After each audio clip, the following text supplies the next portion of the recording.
पिछले दिनों speaker Punjab assembly Malik Mohammad Ahmad Khan ने पंजाब असम्बली में ये रिमार्क्स दिए कि पंजाबी ज़ुबान ने कितने साइंटिस्ट पैदा किए हैं और H2O को पंजाबी में कैसे पढ़ाएंगे। तो इस पर मैंने भी काफ़ी डिटेल्ड वीडियो बनाई थी, तो काफ़ी सारे लोगों ने बड़े डिटेल से इस पर वीडियोस बनाई और पंजाबी साइंटिस्ट की बड़ी लंबी चौड़ी लिस्ट भी गिनवाई और ये भी बताया कि H2O को पंजाबी में कैसे पढ़ाएंगे। इस तमाम तर रद्द अमल के बाद स्पीकर साहब ने दोबारा पंजाब असम्बली में अपने उन रिमार्क्स पर वजाहती बयान दिया और कहा, साइंस एक बड़ा वड्डा नाम पैदा किया, लेकिन बदकिस्मती नाल पढ़े सारे अंग्रेजी च ने।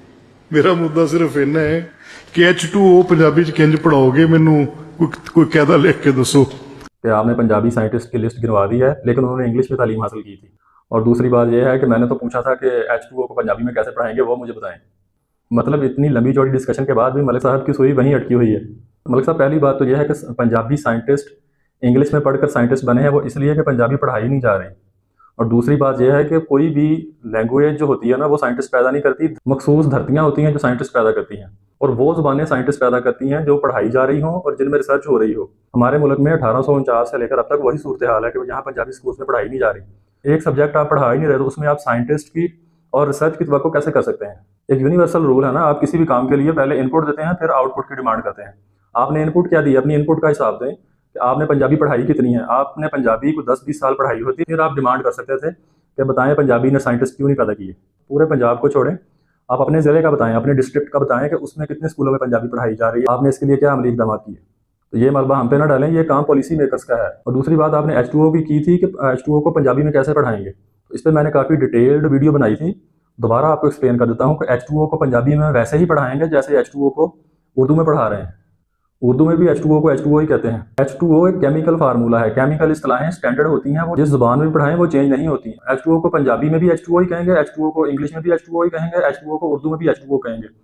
केमिकल नेम चेंज नहीं होते, वो स्टैंडर्ड होते हैं। वैसे आप इंग्लिश में पानी को वाटर कहते हैं, उर्दू में पानी को पानी कहते हैं, तो पंजाबी च पानी कहते हो। अगर H2O का केमिकल नेम पंजाबी में नहीं है तो H2O का केमिकल नेम उर्दू में भी नहीं है। उर्दू में भी केमिकल नेम H2O ही है, तो आप उर्दू में क्यों पढ़ा रहे हैं? हमारे सिलेबस में क्यों उर्दू में पढ़ाया जा रहा है जब H2O का केमिकल नेम उर्दू में है ही कोई नहीं। तो खुदारा पंजाबी के साथ, अपनी माँ बोली के साथ ये इम्तियाजी सलूक ना करें। अब मैं आपको बताता हूँ कि आप उर्दू में H2O को कैसे पढ़ा रहे हैं। H2O का एक मालिक्यूल हाइड्रोजन के 2 एटम्स और ऑक्सीजन के 1 एटम से मिलकर बनता है। आप अपनी उर्दू की टेक्स्ट बुक्स चेक कर लें जो पंजाब में पढ़ाई जा रही हैं, इसी तरह पढ़ाया जा रहा है। इसमें भी H2O ही कहते हैं उसे। एटम को उर्दू में भी एटम ही पढ़ा रहे हैं, मालिक्यूल को उर्दू में भी मालिक्यूल ही कह रहे हैं। इसी तरह पंजाबी में भी पढ़ाया जाएगा कि हाइड्रोजन के 2 एटम थे, ऑक्सीजन का 1 एटम मिलकर पानी का एक मालिक्यूल बनाते हैं। H2O को जब उर्दू में समझाएंगे तो उर्दू के अल्फाज यूज़ करेंगे और केमिकल फार्मूला और दूसरी इस्तिलाहें वो इंग्लिश की ही यूज़ होंगी, क्योंकि रिसर्च इंग्लिश में हुई है। स्टैंडर्ड टर्मिनोलॉजी जो है वो इंग्लिश की ही चलेंगी।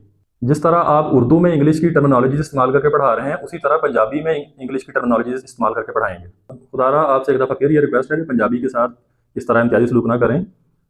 पाकिस्तान के 52% से ज़्यादा लोगों की ये मादरी ज़ुबान है। दूसरी बात यह है कि पंजाबी पढ़ानी कैसे है, पंजाबी इम्प्लीमेंट कैसे करनी है, तो ये हमारा काम नहीं है, ये पॉलिसी मेकर्स का काम है, ये आपका काम है। पंजाब के लोगों ने आपको मुंतखब करके असम्बली में इसीलिए भेजा है ताकि पंजाब की आवाम के लिए ज़रूरी पॉलिसीज़ बनाएं और उनको इम्प्लीमेंट करवाएं। अगर ये सारा काम हमने ही करना तो आप फिर घरों में बैठ जाएं। अगर आपको इस मामले की संगीनी का इदराक नहीं है तो खुदारा खामोश ही रहें। कम से कम वो वाला काम तो ना करें कि मुर्दा बोले कफन फाड़े। आप माशाल्लाह वेल एजुकेटेड हैं, अगर इस मामले पर आप लबशाई कर ही रहे हैं तो इसके प्रोज एंड कॉन्स को भी ज़हन में रखें। और ये कोई रॉकेट साइंस नहीं है, बड़ी आसानी से इंप्लीमेंट हो सकता है। लेकिन हालिया 2 हफ्तों में आपके 2 मुख्तलिफ बयानों से ये वाज़ेह होता है कि आप खुद ही नहीं चाहते कि पंजाबी स्कूल्स में इंप्लीमेंट हो।